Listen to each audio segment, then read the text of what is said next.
introduce our next panel for today. This is really exciting. You know, you just heard Beth refer to OT, occupational therapy. For some people in the room, they know what that means, but for others, they don't. And so for some of you, this whole day is an introduction to the resources and the types of people that work with people with autism. And so that's what we're going to be talking about in our next panel. And I'm really thrilled that we are joined by a great panel of experts who are going to help us figure out ways that we in our organizations, based on their experiences, can engage with people with autism and create supportive environments, emotionally supportive and physically supportive as well. And so I'm very excited to introduce our panel. We have Kristie Koenig, Lauren Hough, Susan Brennan, Amy Gravino, and Amy Weber.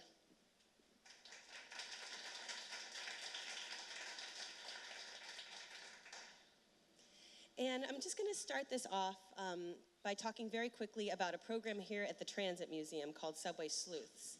And I'm not sure, some of you in the audience may have heard of Subway Sleuths, but Subway Sleuths is a program specifically for children who love trains and transportation, who are on the spectrum, and who have language to communicate their passion for trains and transportation.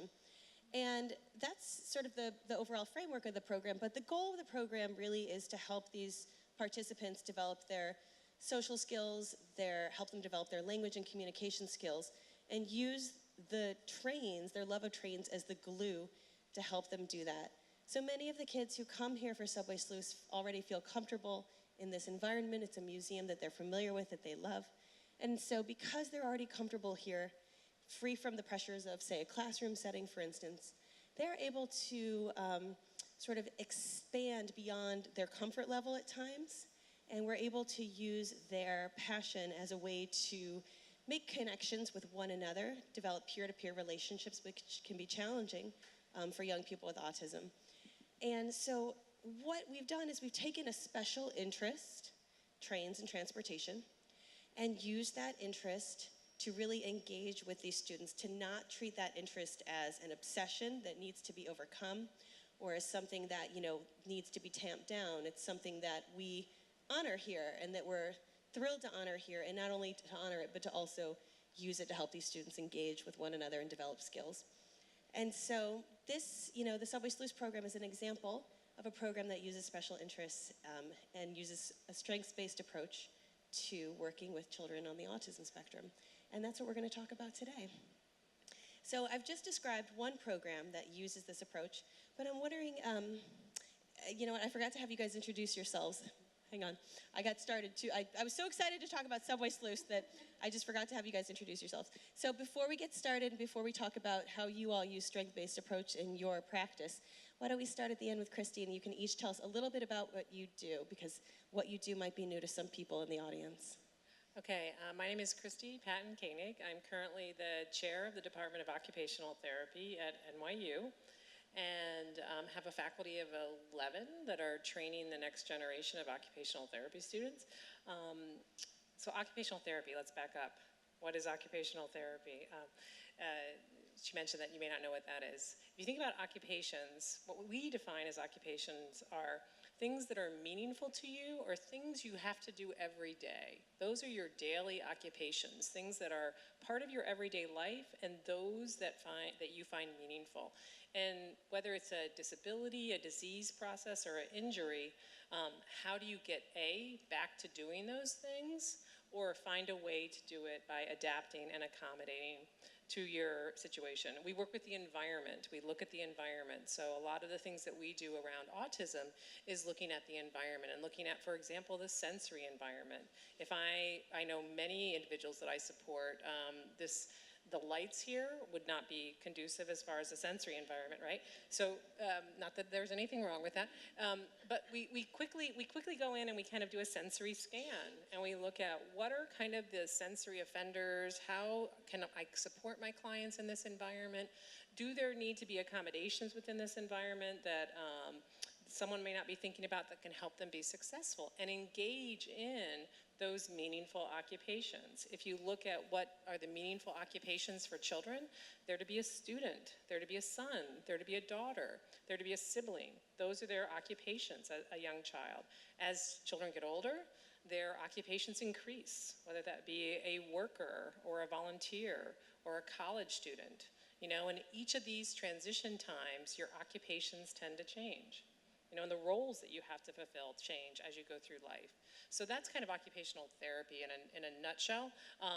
Some of the work I do around autism, I'm principal investigator of the NYU ASD Nest Support Project, which supports the ASD Nest in the New York City Department of Education. We'll have 45 schools by fall, I believe. I'm also co-investigator of a recently funded National Science Foundation NSF grant where we are partnering with EDC, the New York Hall of Science, and NYU School of Engineering around STEM and maker-based clubs for our middle school kids with autism, utilizing their interest in a way that, as an occupational therapy person, I don't know how to make a circuit switch, but I have engineering students that do. So it's a really nice partnership. And then also I'm involved in a recently started program called the NYU Connections Program, where we're supporting 16 students that got into NYU, are autistic, and are really enjoying being successful this first year of this pilot project, where we do weekly meetings with their disability specialist, and we have monthly meetings. My name is Lauren Huff Williams. I'm one of the co-project directors at the ASD Nest Support Project, which Kristie just mentioned. So yes, in the fall we will be in 40 New York City public schools, 45, excuse me, and growing. And if you're not familiar with the ASD Nest Support Project or the ASD Nest model, it is an inclusion program for individuals on the spectrum in public schools. So it's an alternative to District 75 or to private school placement. The idea is there are many of our students who can participate in grade level academics alongside their neurotypical peers. And so we want to make that happen. So we start off in kindergarten and then we age up in schools, and we have now graduated 2 classes, which is really exciting, and our kids are now off in college. So this is a program that has started in New York City, and we are now looking to expand outside of New York City into some other cities. We have an expansion pilot in Denmark, in Aarhus, which is really exciting, and they're now looking at making this a national model in Denmark. So we'll be doing more work on that, and if you have any questions about that, please feel free to reach out. Great. Oh, and I should say I'm a special educator. Okay, so one of the perspectives that I can provide is thinking about how students on the spectrum think differently and also learn differently. So how do we modify our academics so that our students can shine and really show some of their strengths? Because one of the things that we see in classrooms is that kids on the spectrum can struggle, and it has nothing to do with the content itself. Oftentimes it's the classroom environment, it could be a sensory need, or it could be some of the social complications of the classroom. The curriculum has become incredibly socially demanding. So many of our students fall down, not because of the content, but because of the social navigation that is required of many of our kids. And that can be in a kindergarten class, or we can be talking about like an 11th grade lab. So that's one of the things that we talk to a lot of our educators about. Great. I will be the last representative of the ASD Nest program to speak. I'm Susan Brennan. I'm a speech-language pathologist, and I designed the social therapeutic intervention for the NEST program, which they already told you about. I also have a private practice called the Social Underground, and I consult to museums and game labs and different places to support strength-based programs for individuals on the spectrum. So just to tell you a little bit about speech pathology, as asked, I think most people, when they think of speech pathology, or a lot do, just think of articulation and speech, how we make our sounds, and that's certainly something we do for individuals on the spectrum when it comes to perhaps they have apraxia, which is a motor speech issue, and we do those type of supports, as well as for nonverbal autistic individuals. We would support AAC, or augmentative alternative communication, figuring out many ways to communicate. And the larger scope of what we do, and a lot of what my focused work is on, is working on language and social communication. So that area of language that is all the nonverbal, the facial expressions, the body language, and all of those hidden rules that are out there. And the approach that I use and that we use in the NEST model is not to say that there are these social skills that our kids just have to learn and then they'll be able to function neurotypically. We work a little bit more on building awareness that there is a social world out there, that we need to understand it and try to tap into it, build some skills that allow us to engage in that world if we choose to do that, but also to learn to advocate for ourselves and to say, I have strengths in communication, and there's a way that I can bring that to people to bridge our communication so we're both communicating with each other, and my communication partner, who might be neurotypical, has some work to do as well. And so that's my approach to speech pathology. That's where I think a lot of the good work that's happening in speech and language is happening right now in relation to autism. I'm Amy Gravino. I gave the keynote address here today. I am an adult woman diagnosed with autism. I am the founder and president of Ascot Coaching, LLC, which is my own independently operated business in New Jersey, where I am an autism consultant and a certified college coach for students on the spectrum. I also do mentoring for teenagers on the spectrum. I know it would have benefited me to talk to an older person on the spectrum when I was a teenager to see that there is indeed a future for someone like me. So it just became an outgrowth because I was contacted by a lot of parents whose kids were not yet in college or they weren't sure if they could go to college. So I thought that a mentoring piece really made a lot of sense. And I'm also a professional speaker. I gave my second TED Talk in Jersey City last year, and I've spoken at the United Nations. And I go around educating and doing professional development workshops to educate people and working with individuals on the spectrum in school settings and in other settings as well. So that's basically what I do.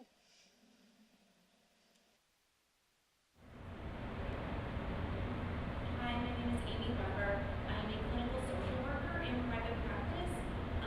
Most of the work that I do is independently, independent therapy, working with kids who present with behavioral challenges, anxiety, sort of the gamut of diagnoses. And I also run some social skills groups. I am the co-founder of Speak, Learn, and Play, and we have some therapeutic camps there during the summer and during the school breaks, where we work with kids with special needs to help with social skills, sort of help bridge the gap between school at the end of the school year and the beginning of the school year. What social workers generally would do is sort of the gamut. I think definitely a lot of mental health work. Some people work in agencies, some people work in schools, some social workers work in private practice like I do. So that's it. Thank you. So at the beginning, I was describing our Subway Sleuths program here at the Transit Museum, which Susan and Lauren actually designed. So we have, they have a really, right on, exactly. So they'll have a lot to say as well. But so thinking about, a program like Subway Sleuths that uses special interests and a strengths-based approach to working with children on the spectrum, I'm wondering if any of you could tell us a little bit about how you use those approaches in your work, in your respective fields. Anybody chime on in? I can start. I went to a kindergarten classroom once, so I do a lot of consulting in schools. I work with teachers, things like that, and I walked up to the kindergarten door, and there was a sign on the door that I will never forget, and it said, "This is a train-free classroom." There was a little line through the train. But I have to go in, and I have to, I'm gonna partner with these teachers, so I gotta find a way to kind of connect to them. And I said, so talk to me about, you've got this kiddo that's having a hard time who is autistic, and I noticed a sign on the door. So talk to me about that. What were you thinking? And they said, he doesn't pay attention, and all he does is want to talk about trains, and he won't do his math, and we're really frustrated. And I don't mean to malign the teachers. They were really stuck. You know, they felt like they had tried everything, and this student's love of trains, they felt like was really getting in the way of him engaging with his peers, of him interacting with the content, of him being a successful student in their class. So one of the things that I worked with the teachers on is to help them understand that you're telling me that this student isn't motivated and is having a hard time connecting to the content, but what you've done is you've removed the most motivating and meaningful thing in his life right now. You've removed that. And then you're expecting him to engage and interact like a neurotypical child, which he's not. So how can we find a way to harness that love of trains? How can we teach math with train schedules? How can we help him connect to the community helpers unit you're working on by talking about the different jobs in the transit system? You know, can we go to the transit museum? Can you start to talk to him using train language? So this is a student who was constantly kind of walking the perimeter of the room and was having a hard time moving over to the rug. Well, first of all, maybe he needed some movement. So maybe there are times that you say, this is a great time to go local, take a little bit of extra time, make some stops around the classroom, but sometimes you gotta go express. So find those times to kind of balance, but incorporate in a meaningful way that love of trains, rather than removing it or just making him work for it and saying, I'm gonna remove all the trains from your school life, and if you do your work, then I'll give you back one or two, right? It's such a shift. It's really building trains into his environment rather than either removing them entirely or having him work for them. I can tell a story as well. I went into evaluating a non-speaking individual that was 15, 16, and no one knew what to do with him. He had significant behavior issues, and those are the kids I love evaluating as an OT, because I think that they're waiting for someone to understand them and understand who they are.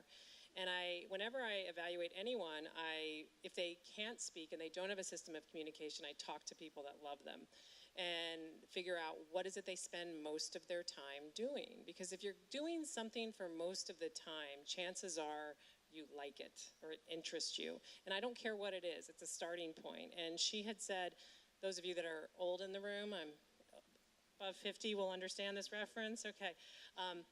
He loved rewinding a tape that was Monday Night Football, when it was Howard Cosell, Don Meredith, and Frank Gifford. Thank you. You youngins in the room, Google Howard Cosell and Don Meredith and you'll get it. But he loved rewinding it over and over again and listening to these voices. And his mother said, yeah, he won't listen to them for long, but he loves the Harry Potter audio tapes, but he doesn't have an attention span. You know, and then I asked someone else about, he loves this resonant, he stops at the Catholic Mass channel on TV, and he perseverates. And she was doing it all very negatively, like these were issues. He perseverates. I'm like, well, who's on the Catholic Mass channel that he's watching? And she said, this Irish priest. I said, oh, okay. So I have an Irish guy, I got Howard Cosell, I got the English guy, that something about male voices with cool accents. That's enough for me to go on. Right? That's enough for me to use in my evaluation and my intervention and validate it, you know? And when I went to this school it wasn't in New York, it was in Pennsylvania, they didn't ascribe any intention to him. They just basically said, he has no purposeful activity. And I said, that can't be possible, you know?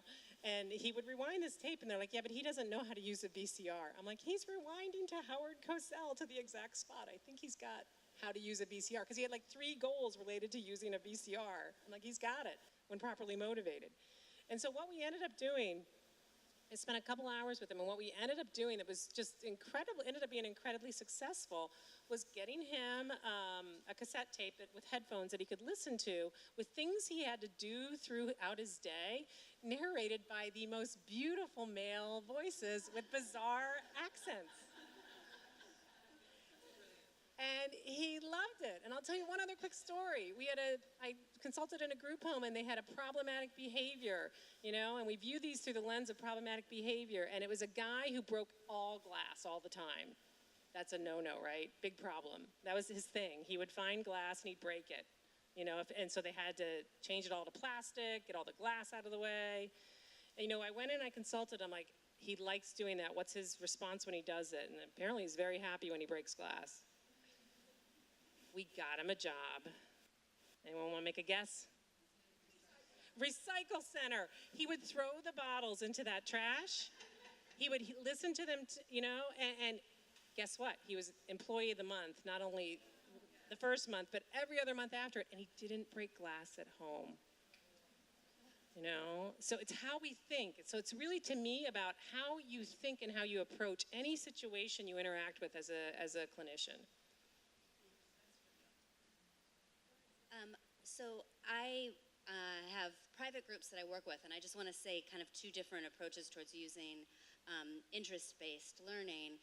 I had a group of kids that were in a social group together. So the goal is be social, right? That's what everybody wants. Just be social, teach them those social skills, and they'll get out there.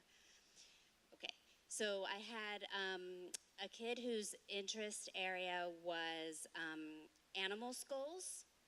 Another one was Minecraft, which is a pretty classic one. Another one that was Chernobyl. And the fourth girl was birds. So, you know, we're talking about interest. A lot of times we talk about, like, what's their common interest? We tried to find some common things, and we did. We had some video games, and we found those places. But these were the things that really excited them and motivated them. And when you're working on communication and being social, the thing you have to remember is that for some reason, neurotypical individuals are allowed to be drawn to their interests and communicate at their best with what they're interested in, but autistic individuals are not, right? They just have to go be social, right? So I didn't think that was fair. So I happen to know a fair amount about Chernobyl at this point. And so I research all of these different things, but we just did something in this group because these were the kids that I had working together. They were all in high school, and they got to be experts. So we created this whole show around who's the expert today. And they just got so excited about this project and what they got to bring to the table. So we were able to work on things about how do you share information? And how do you do some perspective taking for someone that knows nothing about Chernobyl? And how do you answer questions? You know, sort of some of those basic goals we were able to use because they were motivated. They were finally allowed to talk about what they wanted to talk about. So that was one approach towards doing the expert approach. But then we have like the Subway Sleuth program where we create these programs where you have that common interest. And the first time I remember Lauren and I came to the museum to kind of see what was going on, you go downstairs and you see those trains and your breath is just taken away, right? And we were like, this program needs to be all over this museum. This is, our kids' playground. And they're the experts. They're going to teach you guys. They're going to teach your educators here things about transportation that even you didn't know. And that's what's happened through this program, through these kids who you start seeing connections that they're making.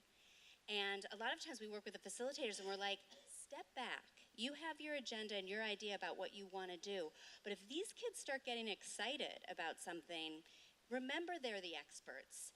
And you're going to see communication happen that happens in no way you could probably facilitate on your own. Because motivation is the key for all of us when it comes to deep connections and ultimately communication. So there, it's that. My work is more with adults on the spectrum because there are so few services out there, and I know that from firsthand experience. And a lot of people, do work with kids and things. But with adults, you have a longer learning history, and so you have people who are so used to being shut down for their interests, who are being told that these things don't matter, and this is why do you want to talk about this? And one of the one of the most validating things I've been able to do with people I've spoken with is let them know that their interests matter. You're starting with little kids, it's easy to kind of go from there. There's less of a learning history, like I say, but for so many adults, they've never heard in their lives, your interest, it matters, it's okay, it's a great thing. It's so from that perspective, like listening to what they were all describing, it reminded me of a lot of people that I've been around, people that I facilitate the Morris County chapter of Aspen, which is a support group in New Jersey. And the thing you learn is when you have folks who don't get to express themselves at any other time in their lives, but once a month in these meetings, you unfortunately have to cut people off because some people will talk and talk and talk and talk. And then you have the folks who don't say 2 words. You have our strong but silent types. And then you have our chatty Cathys. That's kind of and then you have the folks in the middle. And so it's really, I get to see this cross-section of adults who, are on the spectrum, who have maybe had more opportunities to be themselves and who have had fewer opportunities, and how it's impacted them in their adult life. I mean, I think, hearing from all you guys, I think all these kids have a great shot now. They have a much better chance of doing well than, the people of maybe my generation and some of these folks are in their 40s, 50s, So, like for me, my special interest happens to be cooking. I love to cook. I never had a special interest actually until cooking. I want to just make a point of that, which is that you may encounter some folks who don't have one particular special interest.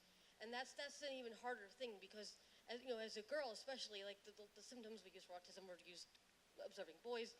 And for me, I never had that kind of one special interest thing. So I felt like I didn't fit in even in the autism world growing up. And so it took a while so I would be intensely into something for a while, and then I'd move on to another thing. So it's important to keep stock of the interests that someone has. Like if you want to build something around somebody's strengths or something they're interested in, remember that kids' interests do change. Even though we're on the spectrum, kids will be all over one thing like one week, and then it'll be another thing the next week, and that's okay too. And so I don't know if anybody's done this, I hope not, but I don't want to see someone say to a kid, well, no, you really like this thing. What happened? This is your thing, Like that's probably the worst thing that you could do but people change. If neurotypical people are allowed to change and have new interests, why can't autistic individuals too? It goes both ways. So just some things to keep in mind from my own experiences. As a social worker, I love to talk about my feelings and other people's feelings, and I love hearing about people's feelings. But for a lot of the kids that I work with, that's not possible. They don't have the language, especially in the moment, to talk about, I'm feeling very frustrated. And if they did, they probably wouldn't be seeing me. So one of the kids that I work with, he's amazing at numbers, which I'm not. But we were able to develop a language about feelings that went along with numbers. And we were able to find a way to translate that into school and translate that into home life so that everybody could understand his emotional vocabulary that pertained to numbers, as opposed to him having to adapt to sad or mad or happy. But just to piggyback on what you were saying, this same kid was very into Minecraft for a very long time, and I had said to him, there will be a time where you're not into Minecraft, and he burst into tears. Why would you say that to me? Why? You don't know. And several weeks later, he came in and he said he had been playing a video game, and I said, oh, Minecraft, and he said, no, I'm not into Minecraft anymore. I'm into whatever. And I said, you're not into Minecraft anymore? And he said, why are you so surprised? You're the one who told me I'm not going to be into it forever. So, good reminder. Thank you. Thank you. So we've talked a lot about special interests and how they can potentially be used in a classroom setting, in a home setting, to draw out language or draw out conversation, and also to highlight skills, right? I'm wondering if you can talk a little bit about the difference between special interests and strengths, because there is a little bit of a difference, and I'm wondering if any of you can touch on that and sort of help us understand what the difference might be.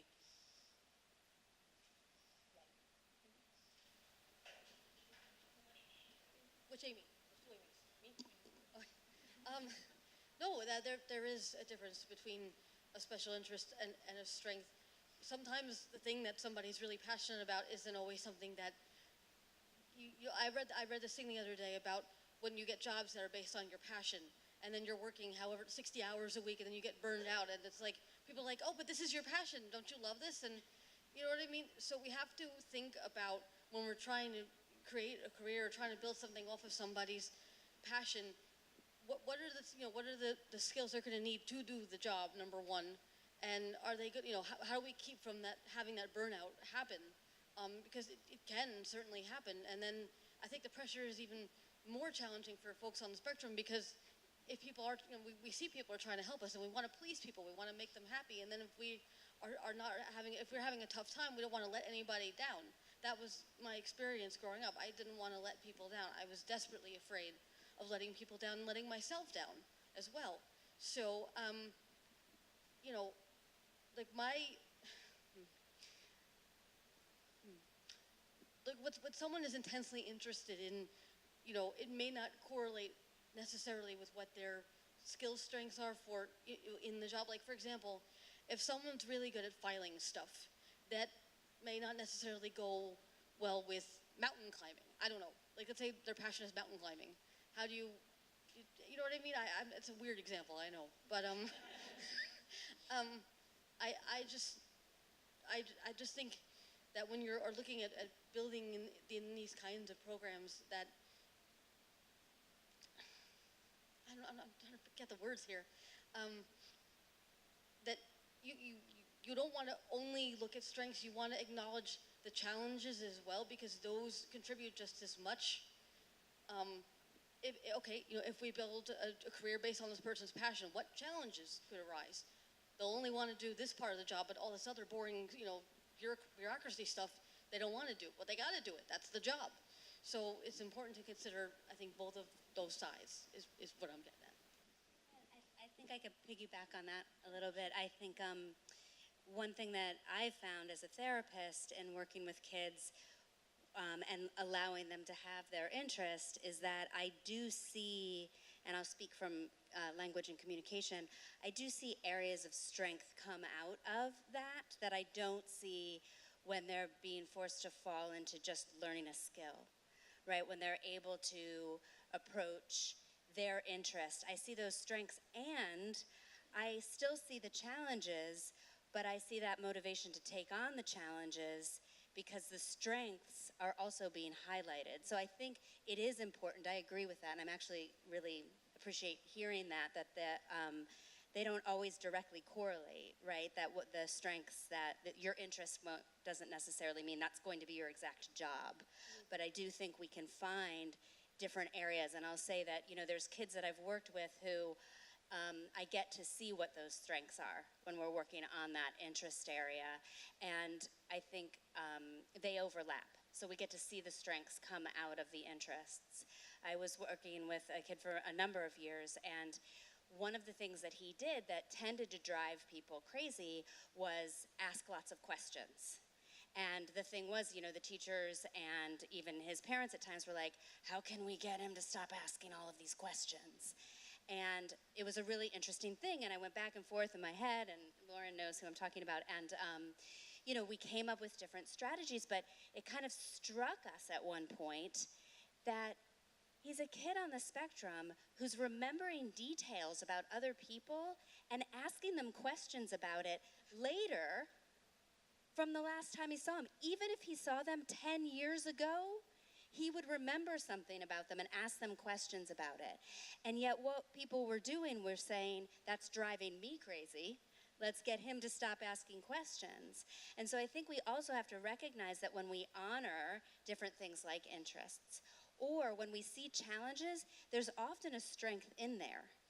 And I think a lot of interventions tend to push those down without recognizing, okay, there's some challenges for him that come out of his question asking, but let's not throw the baby out with the bathwater here. He's doing something phenomenal. Let's organize this. And this challenge can, be utilized for the strength that it is as well. So I think there's both in there, and it's important to remember that. One of the worst things you can do is make someone stop asking questions. The people who change the world are the ones who ask why, or why not. And when you squash out that natural curiosity, you're making somebody into a follower, into someone who's just going to go along and bop along through life and never look around at the world that they're in and see how they can make it better. And that's kind of what we should all be trying to do, is make the world better. Everybody is capable of doing that, whether they're on the spectrum or not. So when I hear that, it's like, okay, I understand that can make you crazy. I used to ask my parents all the time, why? And my dad would say, because I said so.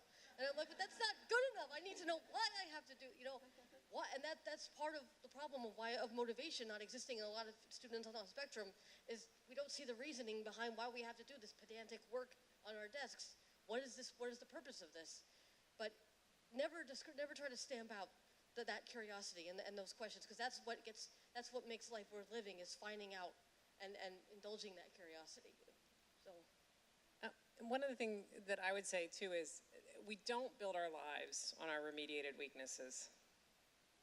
We therapists and special educators, we spend a lot of time remediating weaknesses, and that's not what you build your life on.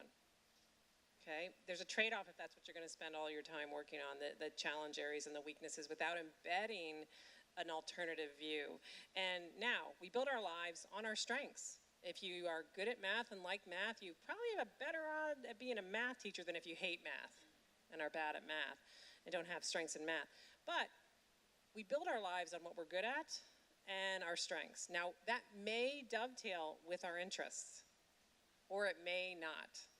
You know, so how do I build a life for myself, a quality of life that I define as having these meaningful occupations, that if my job doesn't relate to my strengths and interests, then maybe my allies and my sport groups that I go to and the museums that I go to and the things that are available in the community can relate to these interests and not be viewed as, you know, not age appropriate or not appropriate interest. You know, so I think that we have to, again, shift that way of thinking and say, you know, these individuals are not going to build their lives on their remediated weaknesses. And when you get to 18 and exit the system, and the system has spent the entire time focusing on remediating your weaknesses, we wonder why adults are struggling. You know, how can we start doing what Susan was talking about, what Amy was talking about in kindergarten, in preschool? How do we validate and value these interests? Lauren and I published a study on adults' view of their interests, and it was from 18 to 60 was the age range. We had about 80 adults that they're not viewing these as bad. They're viewing them with a lot of positive balance, a lot of anxiety reduction if I can utilize these interests. You know, which is very different, quite frankly, than the research literature by us professionals, where we interview parents and the parents say, these are bad. You know, when you wait a little while and you get the long view and you talk to adults, you see that they're a lifeline for many of them. You know, and a real strength, and interest as a strength, because it helped them get through some pretty tough times. So, I think you know, as you know, many of the people in the audience are people who run programs for young people or people of all ages, or are interested in starting programs. And thinking about your work with people with autism, can you give them some advice on how to create a supportive physical environment? We talked about the lights. You know, I mean, lights are killing me. As specific, just for the record. You know, and be specific, because I think specifics can really be quite helpful. So thinking about some of the tools and techniques that you all have used in your practice to create a supportive environment, knowing that also that each person is different, obviously, and has different needs. I would say get rid of fluorescent lighting, period. If you have spaces with fluorescent lighting, it's a universal design aspect, right? And universal design is when we design something really benefits someone with a disability, doesn't harm anyone else. No one, I would venture to say, looks fabulous in fluorescent lighting, nor do they like it, you know? And we did a grant a while ago, years ago, and we interviewed about 80 individuals that are on the spectrum, and I would say that and forcing eye contact were the two most commonly recognized things. Get rid of fluorescent lighting and don't force eye contact. Let me listen to you and not look. Those are the two commonalities, would be my two things. Yeah, and I think one thing, this is kind of a two-parter that I would recommend for any organization. I talk to teachers about it all the time, but I think it's also great for other organizations who work with an autistic population, is the idea of priming and visuals. So they kind of go hand in hand. So priming is the whole idea of give someone an idea of what's coming down the pike, what's going to happen. Let's say if you're going to a museum for a museum experience. I've talked to hospitals. give your patients an idea of what's going to happen during that exam in advance. So maybe some pictures of what they're going to see, maybe walking them through here, here's the path you're going to take, here's the schedule of this appointment or of this museum tour. So that kind of previewing that either a teacher or a therapist or a parent can actually do prior to entering this new, very unfamiliar experience, because that kind of unexpected what's going to happen can cause a lot of agitation and maybe compromise their experience, which otherwise would be successful. So that's what can happen kind of prior to entering this new space. But then incorporating visuals throughout the experience, I think, is really key. Many neurotypical people are really language-based thinkers, and man, do we talk a lot. We talk and talk and talk, and I'm kind of the worst. So I tell teachers all the time that I get you because I can talk fast and I talk a lot. And that does not work for someone who most likely is a visual thinker. So instead of just talking at the people that are in your tour or your museum experience, for example, what are some visual supports that you can provide saying, here's the schedule that we're going to go through, we're going to do this, we're going to do this, we're going to do this. If you're talking about some sort of concept, is there an icon that you can use to represent that concept that's just going to underscore some of the language that you're using? We have to remember our language just evaporates into the air, right? Whereas that visual is a constant, concrete representation, so that if someone gets a little bit confused, they always have that kind of up there. So I think priming and visuals would be my recommendation. That's kind of go-to no matter what. I think one of the things we consider a lot at Sleuths is, along with the lights, is the sound and how that some of the spaces in here just reverberate. There's one room that I always say, could we steer clear of that room? Because I've seen kids in there and they'll start kind of spinning out and their focus won't be, but you have to know to look for that, because if you don't know to look for it, the kid's just having a hard time, right? And you can't know everything. You can't always know why that's happening, but I do think the sound in the space, as well as sometimes even if a Sleuths program is in this space that we're in now, and there's just tables in here, there's a lot of empty space around us, and there's a lot of visual things going on. So we either try to start in a smaller, more sort of supported space and do some grounding activities to lead to a space like this. And even one of the activities in here, sometimes they just put tape on the floor, really just to create, this is where we are, this is our space, right? So it's a visual as well, right? To know I'm comfortable, I'm in this space, I'm not gonna leave this space until we're on to the next thing. So those are some basic just considerations to think about with the visual and the sound and the part of the space. I'm working with the 9/11 Museum right now. We're kind of going through the museum and seeing, can we identify on a map the spaces that have brighter light, have lower light, and also spaces that might tend to have less traffic at a certain time of day and more, just because it doesn't necessarily mean they can't go where there's going to be more people. It just means you can do what Lauren was saying, which is prime for that, prepare for that, and know those different parts of the space. I guess my suggestion is more to not necessarily the physical environment, but I see this happen a lot where people take autistic behavior personally. Like, you are here on this earth right now just to piss me off. That's why you're doing it. No. No.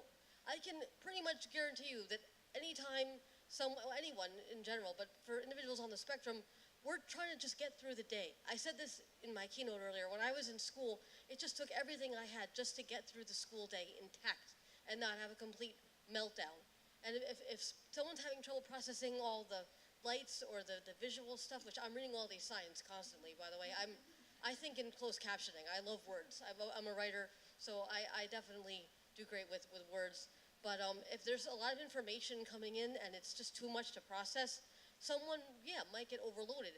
And, you're a professional, you're trying to do your job, and, there's that person, acting.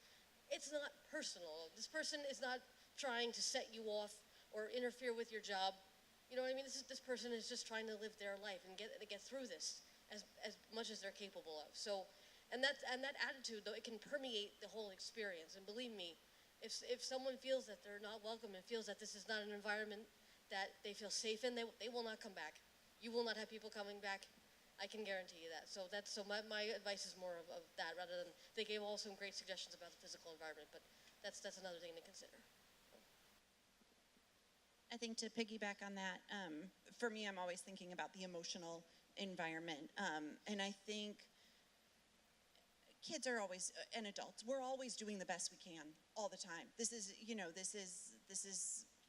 and it might not be the best that you want them to do, but it's the best that they can do in that moment. So I spend a lot of my day thinking about that fact for kids, and thinking about what was the trigger, what happened before. And I think a lot of times when we're thinking about behaviors, we notice the thing that's happened, the tantrum or the running out of the building or whatever negative moment happens. But I always try to imagine what happened first, what caused that, what was the trigger, how can we change that for next time, whether it's a physical environment thing, whether it was language that was used that the kid heard in a way that wasn't what was intended, the message that was intended to be received. So that's oftentimes, if you can kind of predict what's happening, if you can notice the before, the antecedents, then you won't get those kinds of spin outs or running out or complete meltdowns. It's not always possible, but a lot of times it is predictable. Elise, can I add one more thing? I think if you're looking to support individuals on the spectrum in an organization, you got to talk to the experts, right? Which are the individuals on the spectrum.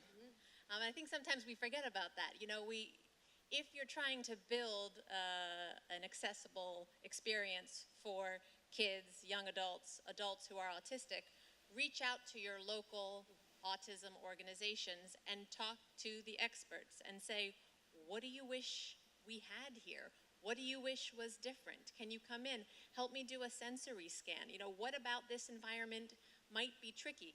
They will not have all of the answers because no one has all the answers, but start there. And pay them as an expert. Yes, thank you. Then pay them. You as a professional don't give your advice away for free. Yes. Don't ask individuals that are autistic to give their advice for free. Yes. Pay them as a Amen. consultant. Amen. Thank you. Thank you, Lauren and Kristie. And lastly, Amy, you touched on this a little bit, but I wanted to give you all an opportunity to talk a little bit about how places, schools, organizations can support the emotional needs of people on the spectrum. And so if any of you have anything to chime in about that, that would be great to help us understand what those needs are and then what are some supports that can be put in place. Believe them. When kids say to you, or however they express that they're in distress, that something's wrong, believe them. It sounds so simple, but it's really not. That was one of the biggest things that plagued me all through school, was the teachers didn't believe that it was as bad as my behavior may have indicated it was, or that the bullying was as bad as it was. All they would see was me reacting and melting down, and they didn't know what was being said to me leading up to that. And I just remember all through school just feeling like, why does no one believe me? Like, what? Like, it broke my heart, and it really hurt, because teachers are the ones who are supposed to take care of you, and you're supposed to trust them. And when you feel that you're not believed, that's the surest way to cause somebody to shut down. So remember that something that may not seem like a big deal to you may be a very big deal to the kids you're supporting. And it's not just because of being autistic, especially if we're talking about preteens and teens. When you're 13, 14 years old, the littlest things feel like the end of the world. And that's just being that age and having hormones coursing through you and screwing you up. And so don't dismiss these things, out of hand. And because if you do, then I can guarantee you the kids you work with will not open up to you. They won't feel comfortable talking to you. They'll know that you're going to judge them and dismiss them. And that won't be good. And then they won't want to be there. And because that's what it was like for me, I can say. So.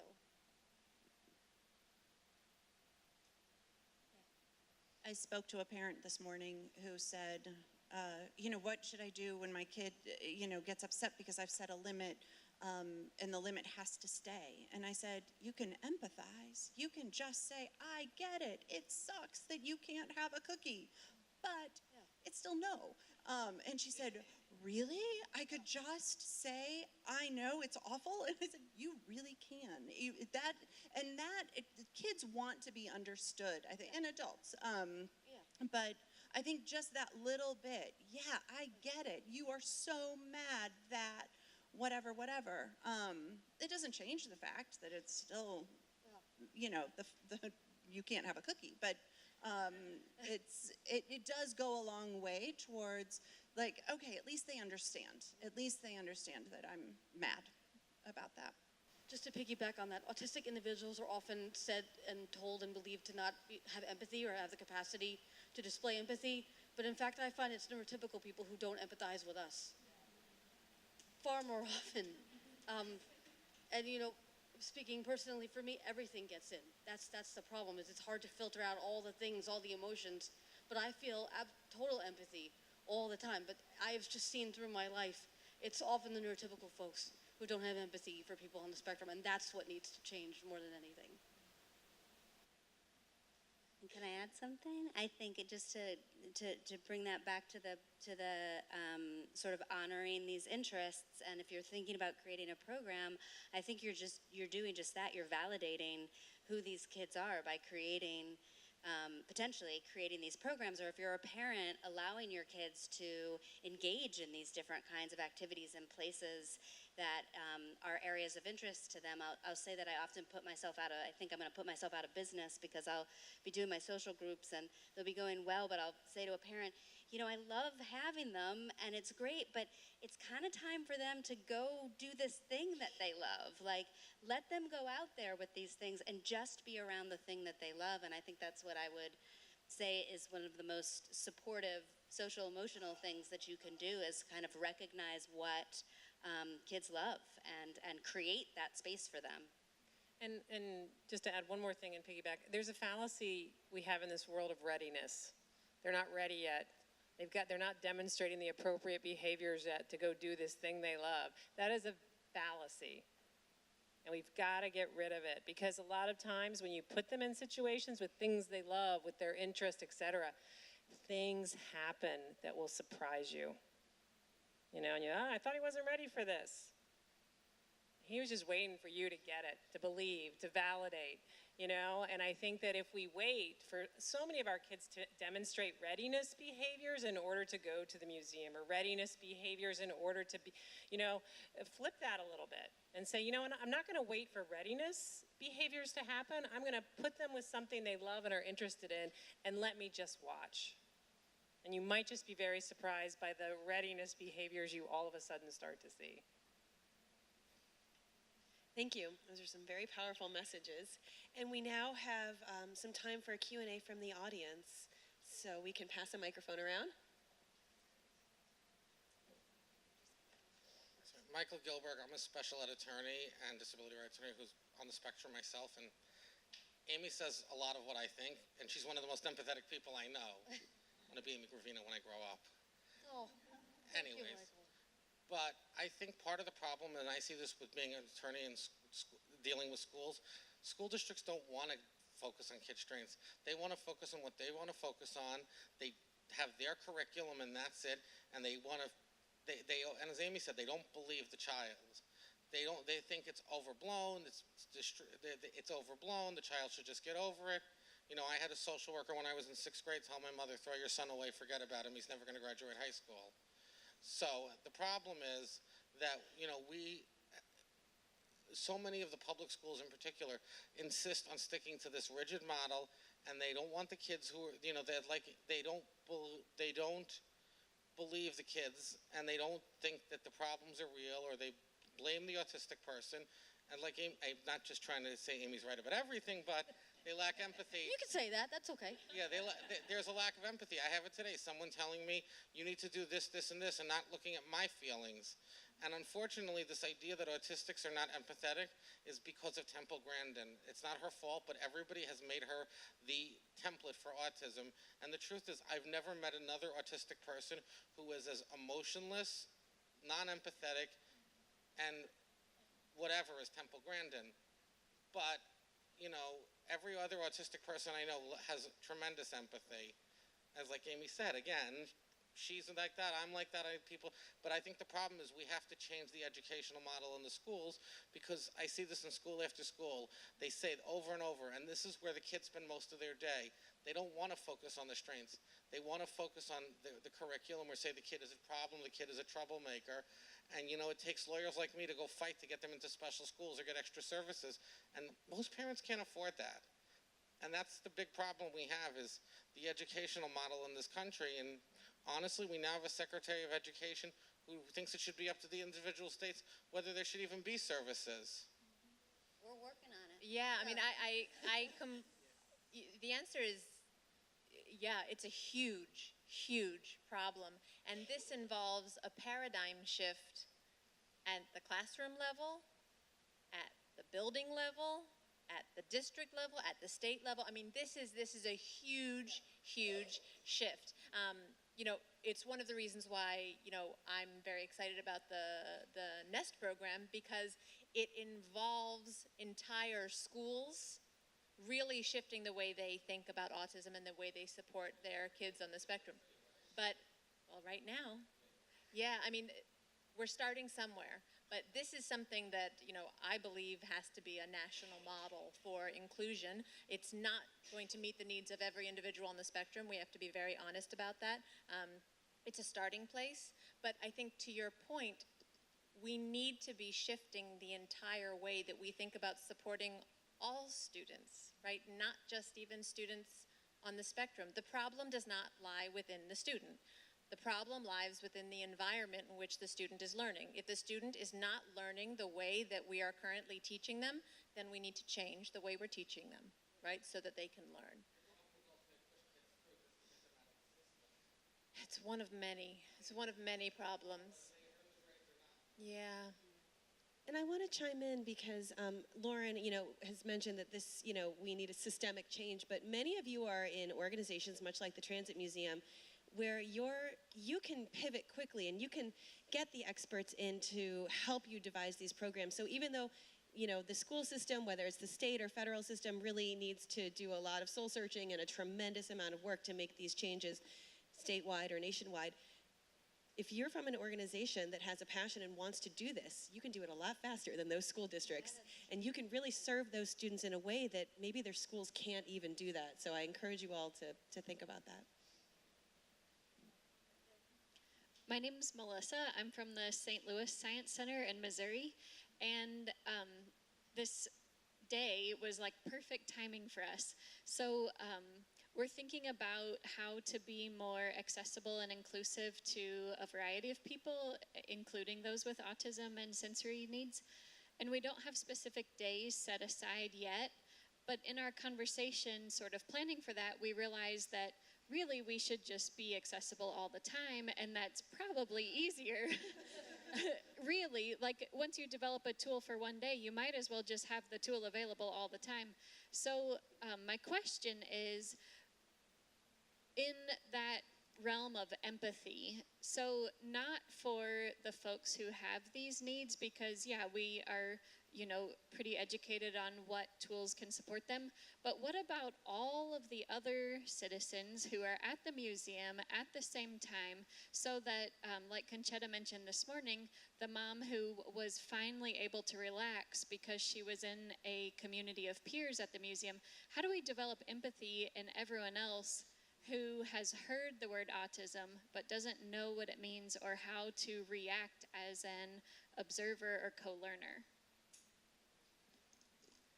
Well, as a member of the neurotypical community, I can tell you we have a lot of work to do, and we put the job on the autistic individual and say, okay, so you need to come over to my side, you need to do things like me, you need to think like me, and that's just not fair, and it's just not right. You know, so we have to be doing more thinking as the neurotypical community to understand what people on the spectrum need and find a way to kind of meet in the middle. I mean, if we could solve that, we could probably bring about peace in the Middle East. You know, we were talking about this in the other room about how Autism Awareness Month is kind of a double-edged sword, because yes, you have this month, but then April ends and people kind of forget. And, you know, autism can't disappear after April ends, because for those of us who live with it, it's the whole year round. So it's opening people's eyes, I think, and you know, also a lot of people just need therapy, by the way, because a lot of people are happy to just judge other people so that the spotlight's off of them. They don't have to think about how crappy they feel about themselves. That's really where it comes from. No lie, I think. But we need to have conversations about autism all year round. We need, you know, it has to be something that isn't just, like, we're such a small subset of society. I mean, it's something that I kind of realized fairly recently. We are a microcosm of, you know, and the larger world doesn't know or have a clue or care about autism. And so it's making people care. It's not just disappearing and behaving quietly and going away when the month ends. It's keeping our voices loud and active the whole year round. You know? And do you host something at your organization? You know, do you host a presentation on Yes. autism by an autistic advocate? You know, do you screen documentaries? You know, right? I think we all want to be Amy when we grow up. You know, but what do you do to reach out to the autism community and say, we all want to learn and we want to learn together, and you can be really at the forefront in you know, in your city? Yeah, I also think that, to speak directly to your question, I think training your staff at your museum and having those supports in place, one, is going to make the attendance of autistic individuals at your museum much more fluid, right? They're going to feel supported. There's going to be there. You're going to have what they need, and you're going to have a staff that understands. I've been at museums where I've seen that interaction, and it's very uncomfortable, and it's uncomfortable for everybody, and I think that's what you're talking about maybe a little bit. So I think that's where you have to start with educating, providing the supports and the accommodations that are necessary so all people feel welcome in your museum, and then making sure your staff is modeling that understanding, right? And then on top of that, have these events and invite the advocates, and it'll all go great.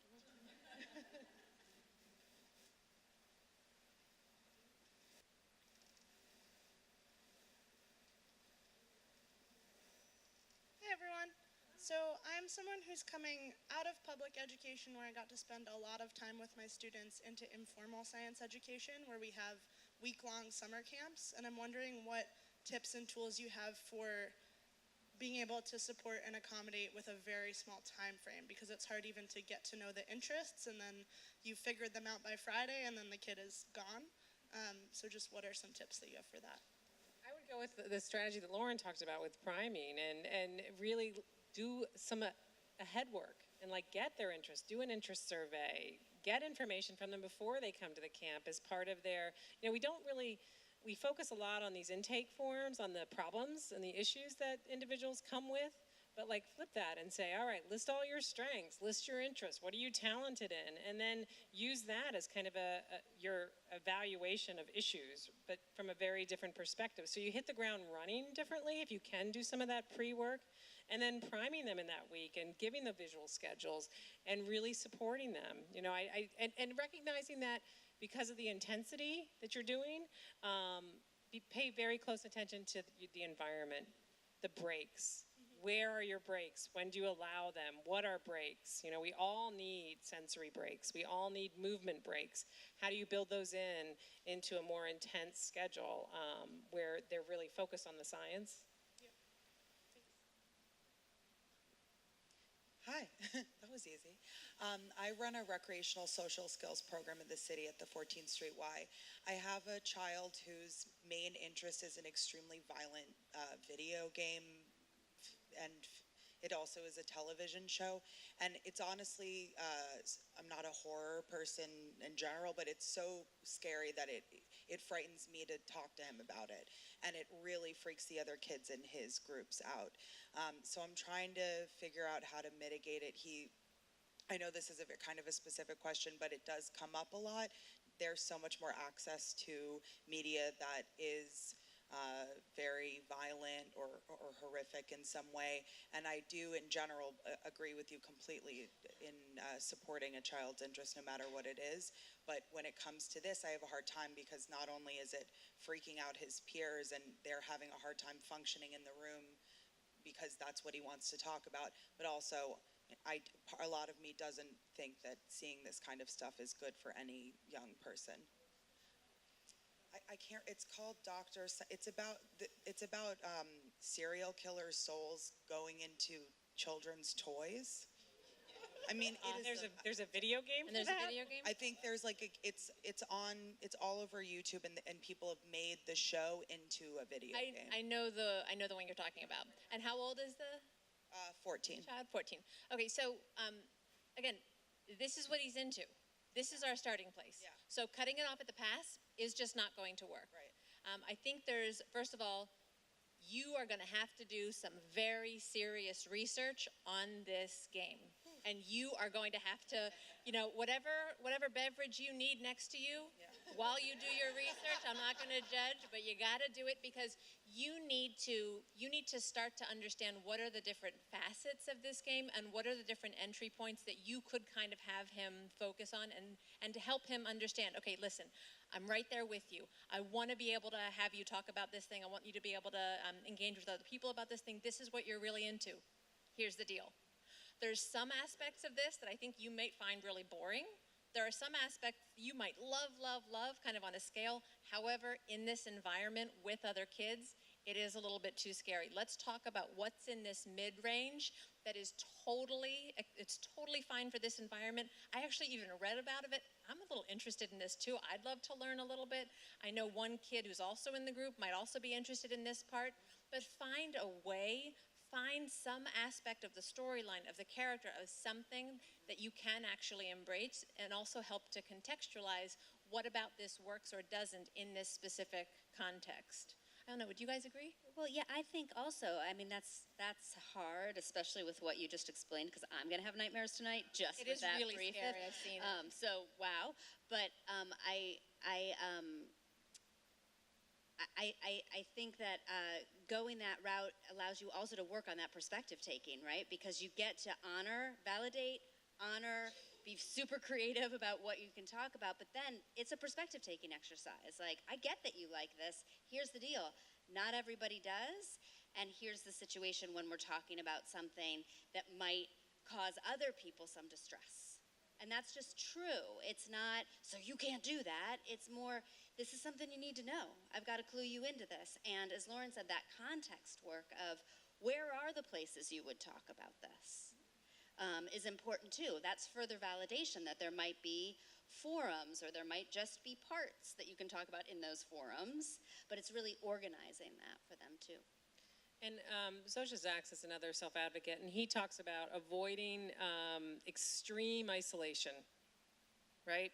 That if that's the marker, if no one's talking to him about this, he's going to stop talking, he may stop coming, he may, and we want to avoid extreme isolation. So how do we do that? Well, we find ways we find ways to connect with people, that idea of an extreme isolation, and we all know what that could potentially look like.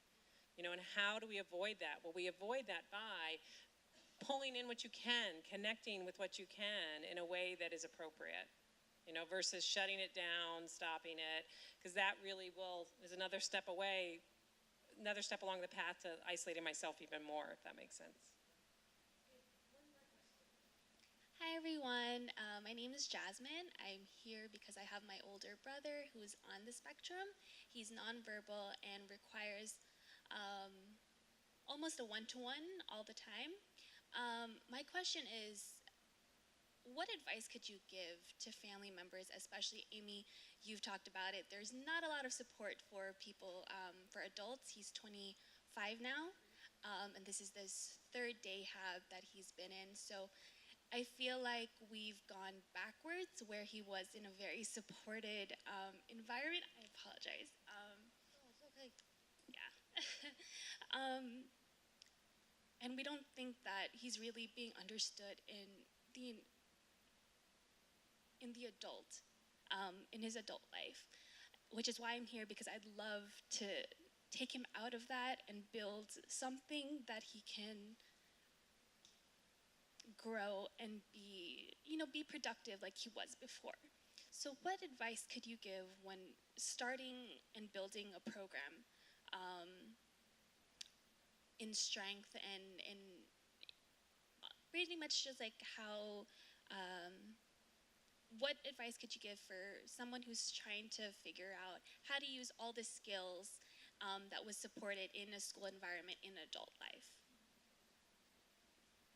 First, I think you're an amazing sister, number one. And sounds like you have an amazing brother, and the two of you care about each other. I think there's a couple things that come to mind, because I worked with a lot of individuals that are non-speaking, and I prefer to call individuals non-speaking. Nonverbal implies that there's a cognitive issue that there may not be. There may just be a real communication issue. They can't speak like you and I can, but receptively, there may be a lot more that you want to try to access. And I think you have to be a better detective around individuals that are non-speaking to really understand what do they care about, what do they want to do. I also think that, going into day-hab programs, and I've consulted a lot with day-hab programs, and I work with many individuals that are non-speaking that have found a way to type independently to communicate, and they're my consultants that go in and talk, because it shifts staff thinking. It will really shift a staff thinking to know when they hear from someone that types to communicate, I know what you're saying about me all the time in front of me, right? We interviewed, so please get in touch with me. I can get many of these individuals that come in and will blow the socks off of the staff, number one. Because there's the presumption that, they're not really that competent. So I'm going to program to that level. So there are things you can do within the existing structures, I think, to challenge that. It takes some work. Going it on your own, I think is equally as valid. You have to decide for your family situation, for your situation as well. But, I think having that place of, I really need to understand and let that individual know. When I work with individuals that are non-speaking, the first thing I do is apologize, which I know is not cool in today's world, that people say they're sorry, But by starting at that place, you're saying, I am so sorry. I'm so sorry that people haven't understood you.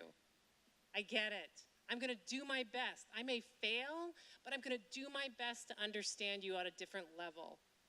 And I'm going to be here with you, because so many of the programming and so much that has happened to individuals that are non-speaking, I don't have to tell you as a sister, and if we program to that level of what our assumptions are, it can really result in bad outcomes. So by just starting from a different place with staff, with that individual, and with yourself, I think is the first step. The world doesn't tend to like adults with disabilities, especially when it comes to autism. People still think it's something you grow out of, or that, you're 21, you're over it. Right? No, it doesn't work that way. I was born being autistic, I'll die being autistic. And I think it's an amazing thing that you want to start this for your brother. I think that is so great. I wish we had more yous. Can we clone you? Would that be okay? That is a big step in and of itself. Is a lot of the things, a lot of the support networks that even began to exist for individuals on the spectrum were started by family members. But professionals were not the ones on the ball. This all came from families who said, we need help, we need a network, we need something. And so it's your hearts that kind of spark the flame and the fire that gets this all going. And I would say, I have a colleague, Dr. Peter Gerhardt, who's been working with adults on the spectrum long before anybody was really even considering it, and he sees the value and the worth in every adult, whether they're more highly verbal or whether they're non-speaking. And she said, but everybody has a purpose, everybody has a place. And it's unfortunate that we often get pushed to the side when we're too old to be controlled and managed, and we're not cute anymore. There's a film called The Globe Collector, which is about this adult man on the spectrum. He collects light bulbs. He's Australian, and he says in the film how he feels like he could really contribute to his country and do wonderful things, but he's left to rot. And that's what happens to so many of us, where we finish out, we age out, and we're just kind of left to rot. And it's not fair, and it's not right. And I haven't started a program myself like that, but you have all my support in the world for it. And if you need adults on the spectrum to help and help you either get funding or whatever it may be, I will be there to help with that. Because that's something we really do need, and I applaud your efforts. So.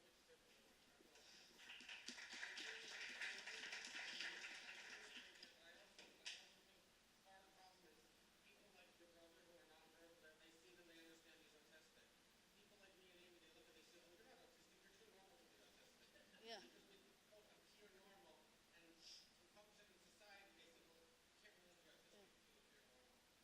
It's either you're too disabled to be helped or you're not disabled enough to help. You can't win. You cannot win. It's unfortunate. So we have to change that perception of what disability is, what it isn't. And that's the biggest obstacle, I think, to getting more supports in place for people on the spectrum, especially adults. So you're on the right track with that. Well, thank you, everybody. Thanks so much to our panel. This was a really great discussion.